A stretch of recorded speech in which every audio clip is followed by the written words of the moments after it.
Ever feel like the sheer weight of the world just follows you right through your front door? Like the stress of the day just kind of sticks, even when you're home. Oh, absolutely. We've all been there. That constant pressure, it's exhausting. And sometimes, yeah, the one place that should be a refuge feels just as overwhelming. Exactly. But what if your home could be different? What if, it could actively work for you, become a real sanctuary from all that stress? Okay, I like the sound of that. That's the really exciting potential we found looking through the sources you shared. We've done a pretty deep dive here, pulling insights from, well, everything from design psychology to practical well-being stuff. And our mission with this deep dive, really zeroing in on what you brought to the table, is to pull out the most powerful, the most actionable strategies. We're not talking huge overhauls here. No, not at all. We're looking for those simple, maybe even subtle changes you can make right where you live. Changes that promise, real relief, real rejuvenation. Think of it like finding the blueprint for your own little peace haven. Okay, so let's start with that fundamental connection. Your home, your stress levels, and you.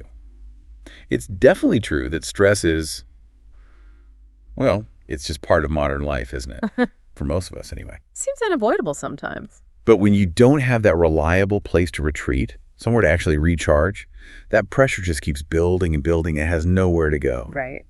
The material we looked at makes a really strong case that our home is like way more than just four walls and a roof. It's this incredibly important base, a space that's shaped by our experiences, holds meaning for us, and crucially, it shapes us back. Exactly. And because our home is so tied up with who we are, our daily lives, the environment inside it has this huge impact on what the sources call subjective well-being. Which is basically just how happy and satisfied you feel overall. Pretty much, yeah. And if your home feels chaotic or draining or stressful, it's really hard to feel genuinely well. It drags you down. But making it peaceful isn't always straightforward. Your sources were quite upfront about the barriers people run into. Definitely. Things like conflict in the household, maybe financial stress that just hangs in the air. Unsafe conditions even, or feeling totally cramped and overcrowded. Lack of privacy is a big one too. Yeah, or constant noise, technology intrusions, even just feeling isolated within your own home. All these things can turn it from a refuge into another source of stress. And clutter, that came up again and again, didn't it? Constantly. Clearly a major barrier. But what's powerful about the material you provided is the focus on why dealing with these things matters so much, making your home more peaceful. It's not presented as some kind of luxury. No, it's framed as a simple, really effective strategy for managing stress. It gives you that essential, soothing place to just return, reset, recover. And there's this really interesting point about energy. The idea that the energy and time you put into creating a peaceful home isn't just spent, it's invested. Right. It comes back to you. Like you save mental energy, physical energy. You actually reduce stress down the line because you put that effort in up front. So let's zero in on that clutter point you mentioned. Because, wow, the sources really dedicate some time to it. It often gets brushed off as just being messy, but the material talks about these hidden costs. Oh, it's way more than just messy. Think about the time drain, right? Always looking for things, cleaning around piles, moving stuff just so you can, I don't know, sit down. Totally. And the energy drain, too. That visual chaos is genuinely overwhelming. It's like a constant nagging to-do list in your peripheral vision. Yeah. And it hits your wallet, too, buying duplicates because you can't find the original, maybe even paying for storage. Psychologically, the impact is huge. Living surrounded by clutter can make you feel perpetually disorganized, kind of chaotic inside. As the sources point out, it genuinely takes a toll on that subjective well-being. We mentioned that overall feeling of happiness. The environment isn't passive. It's actively shaping how you feel. And did you see that acronym CAS? Can't have anyone over syndrome. Yes. That really landed for me. If you feel stressed or embarrassed about your place, you're just less likely to invite people in, aren't you? Which is a real problem because that social connection, that support network, it's a vital buffer against stress. So clutter isn't just about tidiness.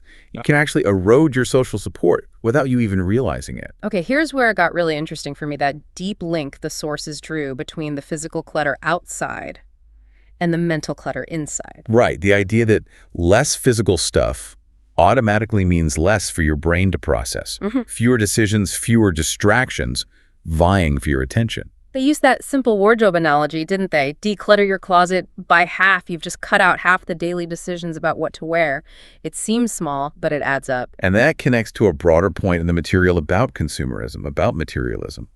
Studies they mentioned show this clear link between prioritizing things and having lower personal well-being, often higher stress. It's like a cycle. We chase stuff, the stuff needs managing, and managing it becomes stressful. Exactly. Decluttering is presented as a way to kind of step off that treadmill. So looking at it that way, decluttering is so much more than just cleaning. It's about freeing up actual time. Less maintenance, less cleaning, and maybe more importantly, freeing up that precious mental bandwidth that was tied up managing all the stuff. Okay, so moving beyond the visual impact of clutter, let's shift to another really powerful sensory input. Color psychology. Your sources spent quite a bit of time on this. Makes sense. Color isn't just decoration, is it? It genuinely evokes emotions, changes the whole mood of a room. Totally. We have these innate reactions. And the key insight from the material is about being intentional. Choosing colors based on the specific atmosphere you want to create in that space. So not just picking something trendy, but thinking about the feeling. Exactly. Yeah. Like pink, for instance. It's discussed not just as pretty, but as evoking nurture, love, comfort. Recommended for bedrooms for its calming vibe, but can be energized for living spaces with patterns. And blue, that's classic for calm, right? It is. The deep build blues are linked to confidence, trust, even success, may be good for a home office. But the lighter shades, pure tranquility, perfect for bedrooms, bathrooms, places you want to unwind. What about black? Seems intense. It can be, but used thoughtfully, it adds sleek sophistication, especially as an accent. More broadly, it brings drama, power, mystery. Works well in modern or industrial styles, apparently.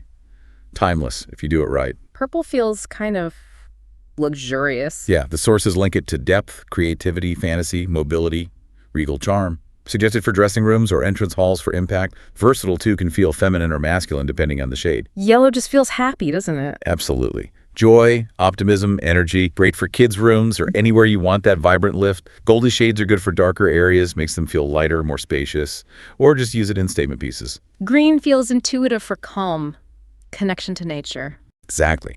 Balance, growth, restoration. It's the most direct link to nature indoors. Recommended for kitchens, home studies, maybe that growth aspect, helps with focus. And yeah, that traditional link to money for business spaces too. So many shades, emerald, olive, lime. Gray is everywhere these days. What's the psychology there? Security, intelligence, solidity, but also calm, composure. It's very versatile. Depends how you use it. It can be soft and delicate or strong and confident. And red. That feels like the opposite of calm. It is. Described as inherently dramatic, rousing, passion, excitement, energy, action. Good for home offices or creative spaces where you want that stimulation. Apparently helps productivity. Think tomato, crimson, burgundy. Lots of intensity options. Okay, last one, brown. Seems grounding. Very much so. Comfort, relaxation, structure, support, stability. It's described as inviting, cozy, bringing feelings of companionship. Great for kitchens, living rooms. Pairs naturally with wood and stone, reinforcing that earthy feel. Wow. Okay, so choosing colors is like curating the emotional vibe of your house. Powerful stuff. Definitely. But sight is just one sense. Let's talk about smell specifically. Aromatherapy. Right, using scents to influence how we feel. Exactly. Aromatherapy, as the sources define it, uses natural plant extracts, usually essential oils, to promote well-being. Physical, mental, emotional. The core idea is that our sense of smell is incredibly potent, directly affecting body and mind.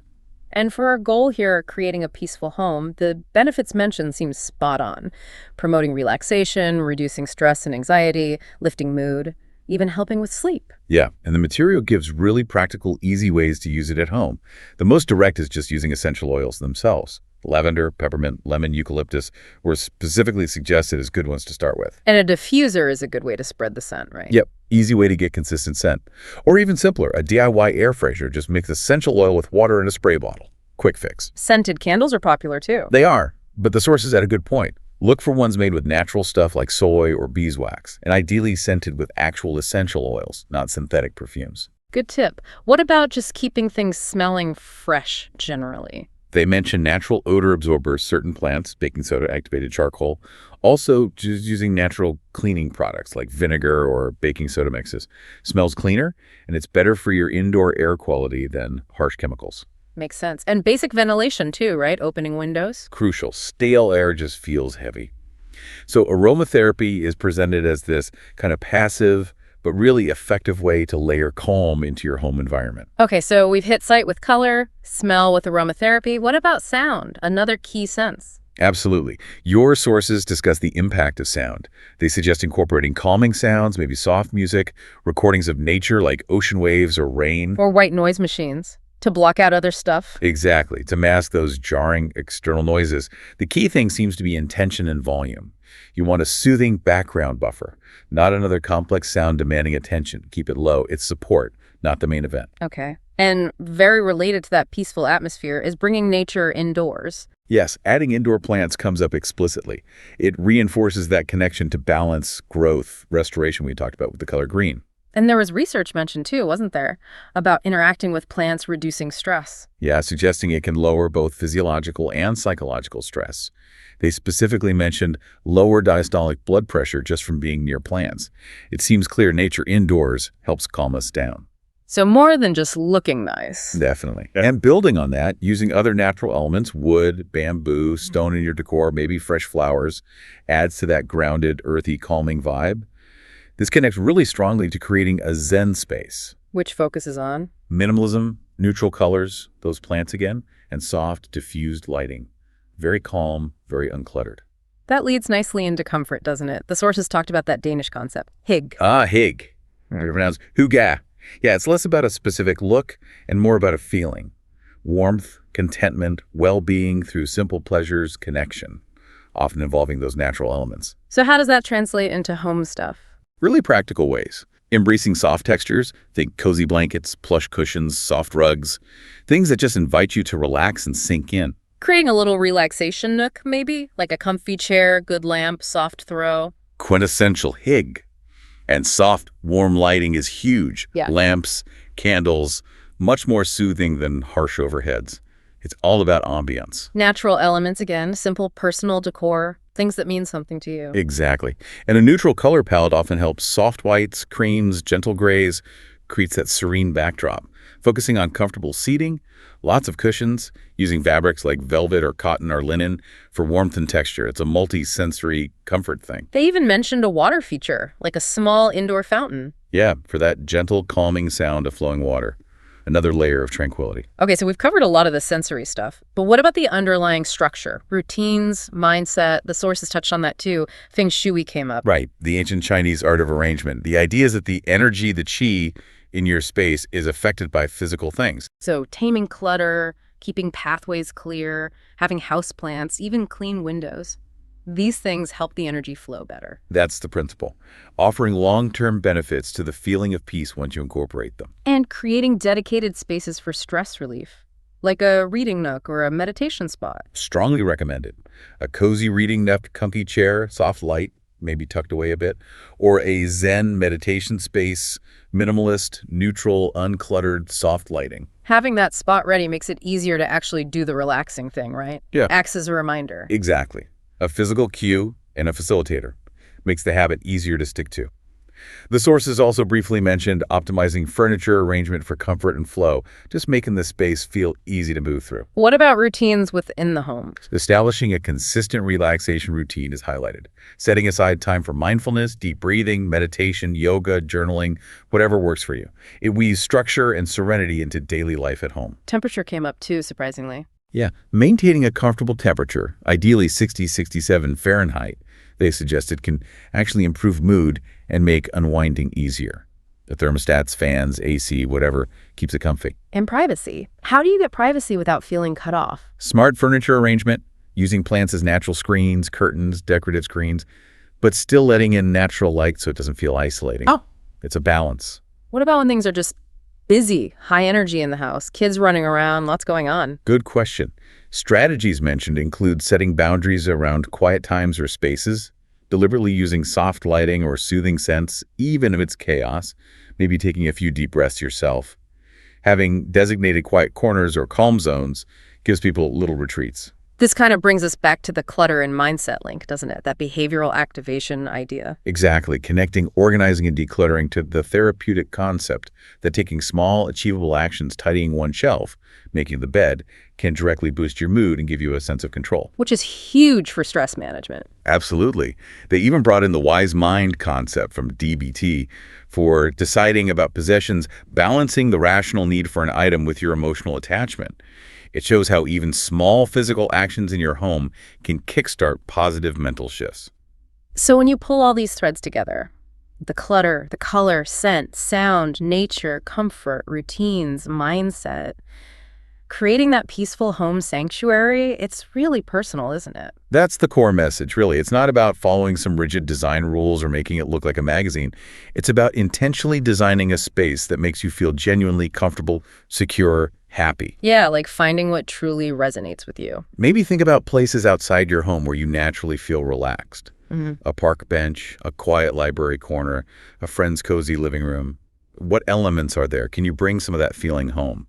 The big takeaway from all this material seems to be that these simple changes, done intentionally and personally, can make a massive difference. They can really transform your home. From just being a place you live into a dynamic sanctuary that actively supports your well-being. Your home isn't static. You have the power to shape it into a real refuge from the world outside. So as you're reflecting on everything we've talked about today, the clutter, the colors, the scents and sounds, nature, hig, routine, maybe just pick one small corner of your home or one single simple change we discussed. Yeah, maybe it's finally getting that plant you wanted or trying a calming essential oil or just deciding to let go of one single item that's adding to the clutter. Take that one small step and then just notice. Reflect on how that tiny action might start to shift the energy in that space and maybe, just maybe, begin to deepen the peace within you.